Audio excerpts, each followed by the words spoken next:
Bonjour et bienvenue dans votre nouvelle édition du Midi 30 de ce jeudi 13 avril.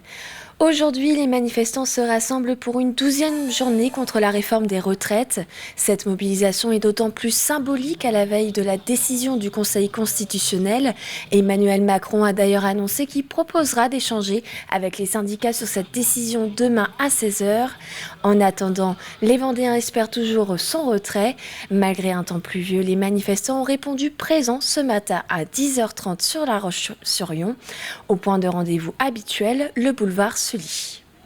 On n'a pas énormément d'attentes sur ce qui peut se passer. On connaît notre président, donc on sait ce qui se passera, mais bon, on doit être là. Donc c'est plus pour la démocratie qu'autre chose. On sait que ça ne changera pas le résultat, mais bon, voilà, on est là et on sera là jusqu'au bout. C'est notre vie, c'est notre retraite, c'est notre pays, c'est notre démocratie. Et Macron, c'est pas parce qu'il a été élu il y a 5 ans qu'il n'a plus de compte à rendre en fait. Il y a le 49.3, ça va une fois, 2 fois, 3 fois. Là, il y en a un peu trop, quoi. Au bout d'un moment, il faut laisser la démocratie faire son travail et si on ne croit pas en la démocratie, il ne faut pas se présenter aux élections, en fait. Se mettre en grève, il n'y a rien de naturel. Quitter son poste de travail, on est fonctionnaire, on est au service du public et quand on n'y est pas, ça nous pose des cas de conscience. Donc effectivement, on est fatigué d'autant de mobilisation. Et pour dire des choses justes, puisque c'est reconnu par l'ensemble des Français, donc c'est usant de devoir quitter son travail et en même temps manifester, tout ça est problématique. D'autres rassemblements sont attendus dans la journée comme à Fontenay-le-Comte, place de Verdun à 16h. À Châlons, le rendez-vous est donné place du Champ de Foire à 17h30 et sur Laurent-Blay au Sable d'Olonne à 18h. Nous reviendrons sur cette journée de mobilisation ce soir. 92,8%, c'est l'indicateur des ressources en eau en Vendée.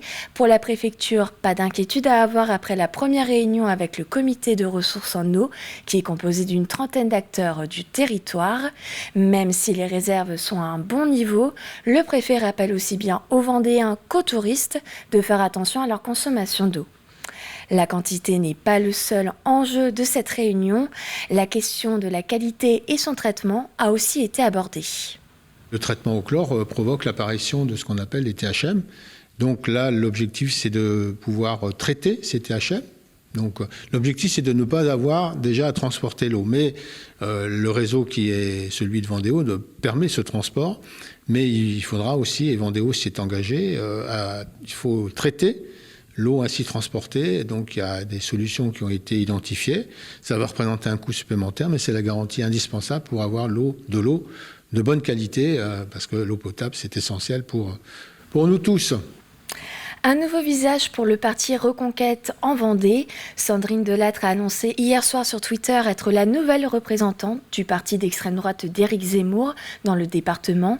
La candidate aux dernières législatives pour la 5e circonscription en Vendée succède à Éric Mauvoisin. Le CFA Nature de La Roche-sur-Yon proposera une nouvelle formation en alternance à la rentrée prochaine. Il s'agit d'une licence professionnelle d'aménagement paysager avec le parcours végétal, eau et biodiversité. Une formation unique en France qui est dans la continuité des BTS proposés. Créée par le CFA et l'IUT, cette licence compte 500 heures réparties sur 5 semaines. On a une culture notamment en aménagement paysager qui était très horticole à la fin du siècle dernier, on va dire. Les entreprises privées se sont beaucoup orientées sur la construction paysagère sur les dernières décennies. Et là, on sent qu'il y a une attente de la société qui est différente avec un retour du végétal. Et du coup, dans les entreprises, on attend que la nouvelle génération, elle apporte les compétences pour répondre à ces nouvelles attentes de la société. Et il est déjà possible de s'inscrire à cette formation sur le site de l'IUT Nature. On termine ce journal avec une idée de sortie en famille pour les vacances de Pâques. Le centre minier de Fémoreau renouvelle l'expérience Mine et une brique Lego, une exposition ludique et intergénérationnelle, l'occasion de découvrir ou redécouvrir les 130 années de charbonnage en plein bocage vendéen grâce à ces petits bonhommes jaunes. Le public pourra découvrir 14 maquettes à travers 3 univers différents. Cyril Guillet nous ramène en enfance.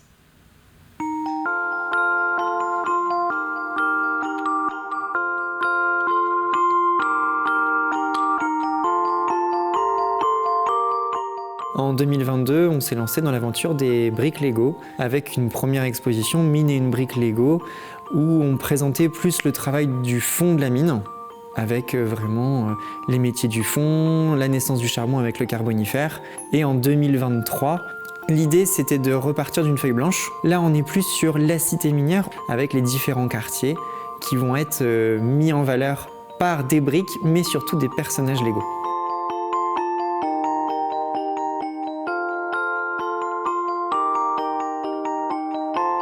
Avec cette architecture art déco, l'Hôtel des Mines, créé en 1918, était le lieu de toutes les fêtes et manifestations vraiment ici à Fémoro, mais également le lieu où très souvent on se prenait en photo, nos photos d'archives le montrent. On a des photos Mardi Gras, on a des photos du foot. L'équipe de foot se prenait en photo devant l'Hôtel des Mines. On est en plein cœur du village avec la chapelle, la place du marché et la ruche, l'ancienne coopérative donc pour les mineurs.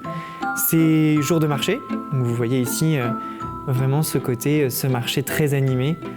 La chapelle, une procession sort donc de la chapelle et vous avez également l'harmonie des mines.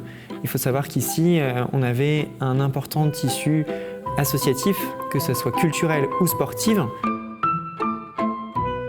Cette grosse maquette représente vraiment le parc de la verrerie. Et dans ce parc, on a cette verrerie créée en 1836 qui produisait bouteilles, cloches de jardin et bocaux, plus d'1 million de bouteilles par an. On a eu ici sur Fémoro, certes, l'extraction du charbon, mais de nombreuses entreprises se sont formées autour. La verrerie en est un exemple, mais on a également tuilerie, briqueterie et les fours à chaud, et notamment les fours à chaud de Benet. Et justement, la visite se termine par la plus imposante des maquettes, celle des fours à chaud de Benet, une construction qui a nécessité près de 40 000 briques. Dans ce même espace, un atelier pixel art est proposé aux petits et aux grands. Avant de vous quitter, voici la météo de cet après-midi. La pluie continuera à tomber sur l'ensemble du département. Pour l'Île-Dieu et Noirmoutier, des averses aussi sont annoncées avec quelques éclaircies. Pour les températures, comptez 11 et 10 degrés sur l'ensemble du département. Et c'est la fin de ce journal. Merci de l'avoir suivi. Retrouvez votre prochaine édition à 18h avec Diane Delangue. En attendant, je vous souhaite une très bonne après-midi sur TV Vendée.